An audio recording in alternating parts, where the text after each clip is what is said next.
En manchette aujourd'hui, réaction à la suspension des activités pour une durée indéterminée de Rayam au Témiscamingue. Les cris du cœur des propriétaires de pourvoiries à droit non exclusif dans la région. Le TVA Nouvelle Midi commence maintenant.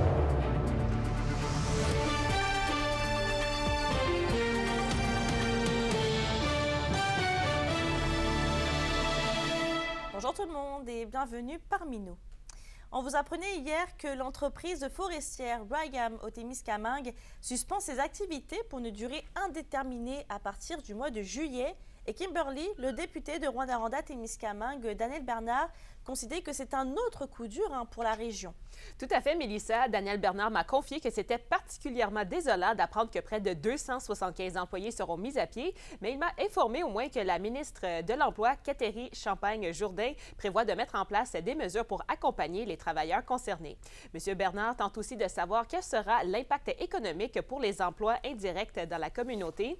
Mais dans tous les cas, c'est vraiment une nouvelle difficile pour l'économie du Témiscamingue, surtout considérant que Chantier Chibougamau a annoncé la semaine dernière la fermeture temporaire de sa scierie à Béarn.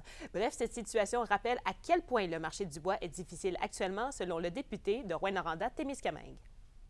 Les marchés du bois sont déprimés à ce moment-ci du côté des États-Unis et avec les coûts fixes de l'usine, parce que l'usine regardait Rayam pour faire des modifications et des investissements qu'ils ont mis de côté dans le processus de vente. Donc, l'usine est vraiment fragile en termes de rentabilité, puis elle perdait de l'argent. Alors, on va suivre la situation de près. Il va falloir vraiment accompagner les employés à cet égard-là et s'assurer que les deux autres parties du complexe qui, eux, sont rentables, qu'eux puissent vraiment continuer les opérations pour ne pas avoir d'autres pertes d'emplois subséquemment dans le futur. Donc, pour ce soir, au TVA de 18h, je vous reviens avec la réaction de l'Association forestière de l'Abitibi-Témiscamingue ainsi que Claire Bolduc, préfète de Témiscamingue. Ça n'a pas manqué. Merci, Kimberly. Au plaisir. On va parler maintenant du cri du cœur des détenteurs de pourvoiries à droit non exclusif dans la région. Selon eux, la réglementation du ministère des Ressources naturelles et des Forêts les mène tout droit à leur perte.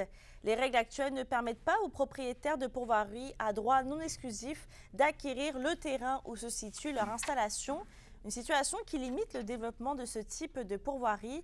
Et en plus de ça, la situation favorise le développement de nouveaux terrains de villégiature privée à proximité de leur installation. Un autre enjeu aussi qui impacte directement leurs activités.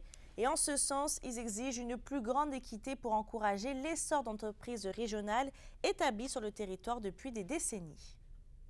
Comment ça se fait qu'à quelque part, on bloque le droit d'utilisation du fonds de terrain sur lequel ils sont installés depuis des années, puis qu'ils ont investi des centaines de milliers de dollars, OK, pour développer un produit qui rapporte à la région, qui leur permet de vivre. Ces gens-là, ils demeurent en région. Ils vivent ici. Le monde idéal, c'est simple. Demain matin, le ministère du MRNF donne le droit à tous les pourvoiries à droit non exclusif du Québec d'acquérir les fonds de terrain où sont situées les installations principales de leur pourvoirie.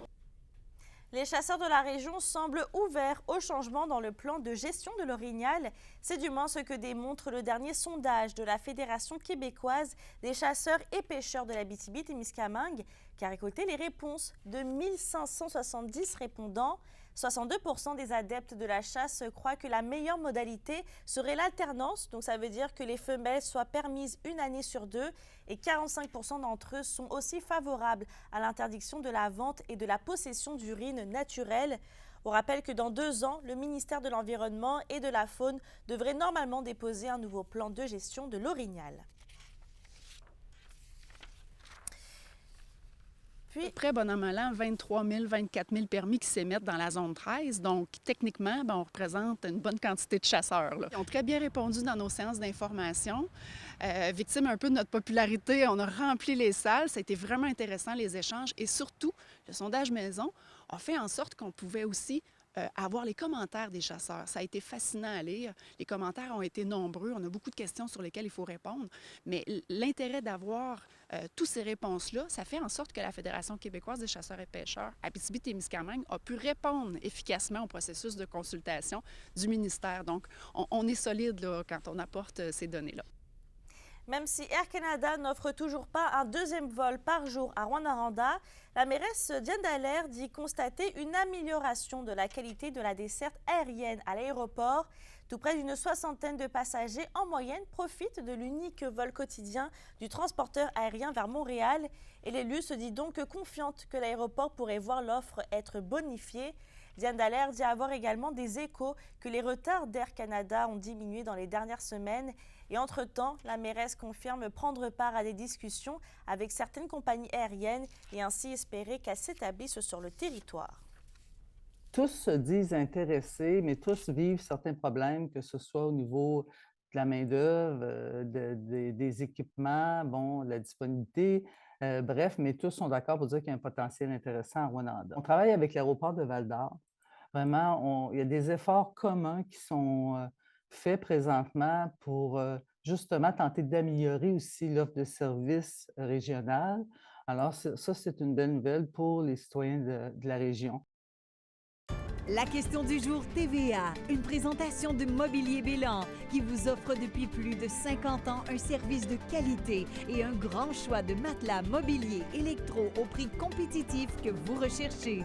À la question du jour, on vous demande, trouvez-vous que la qualité de la desserte aérienne régionale s'est améliorée? Pour voter et commenter, rendez-vous au tvaabitibi.ca.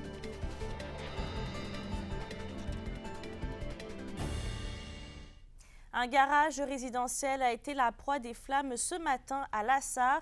Le feu se serait déclaré à l'intérieur du garage pour encore une raison indéterminée. Et c'est vers 6 heures ce matin que le service des incendies a été appelé à se rendre dans le secteur de la rue Vallée, dans le domaine du Buc.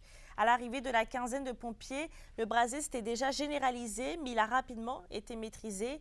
Il a été collé sur une résidence. La chaleur des flammes a causé des dégâts mineurs à la maison et un cabanon situé sur le même terrain.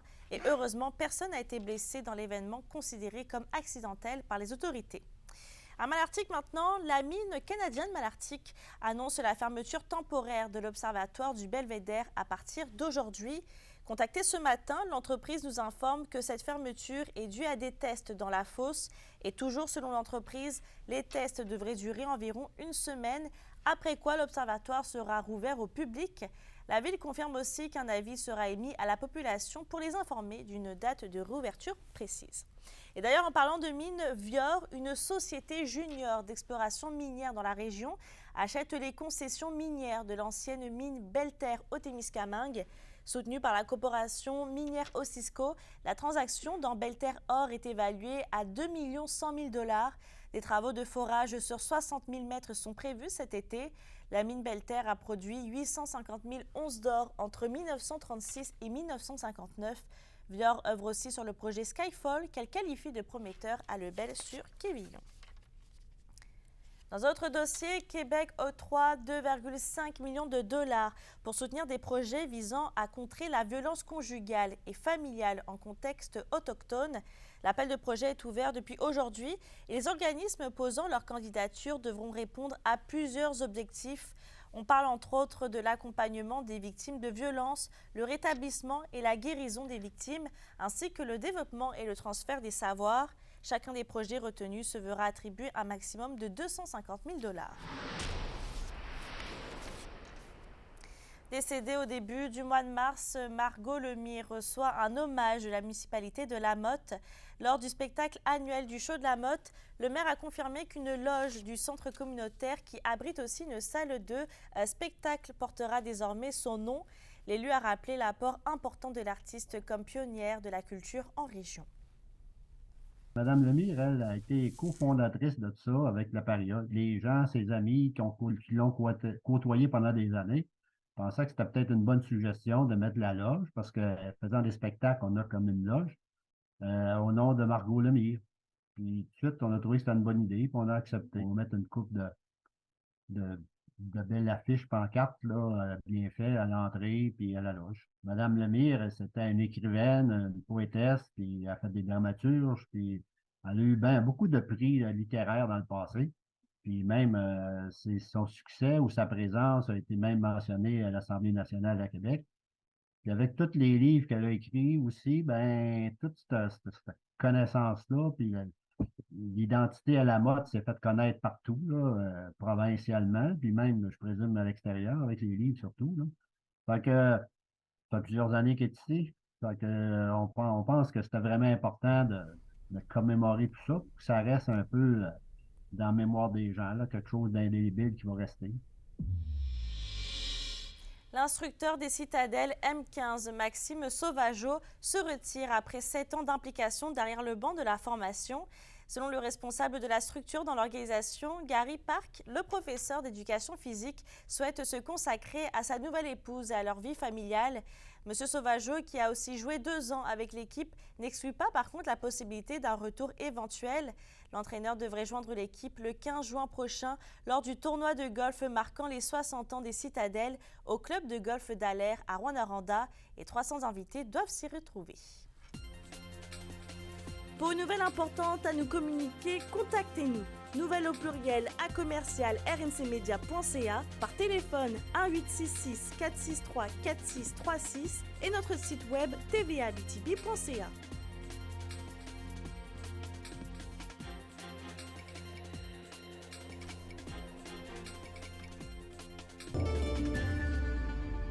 À la météo aujourd'hui, on aura encore de la pluie, mais aussi de la bruine intermittente dans la région. Et il fera un maximum de 9 et 10 degrés. Pour ce soir et cette nuit, ce sera le même scénario avec encore de la pluie ou de la bruine intermittente sur tous les secteurs. Il fera un minimum de 5 et 7 degrés. Je termine avec le film Souterrain de la réalisatrice valdorienne Sophie Dupuis. Il sera diffusé ce soir au Petit Théâtre de Rwanda et il plonge au cœur des mines. Sur ce, je vous souhaite de passer une belle journée et on se retrouve tout à l'heure.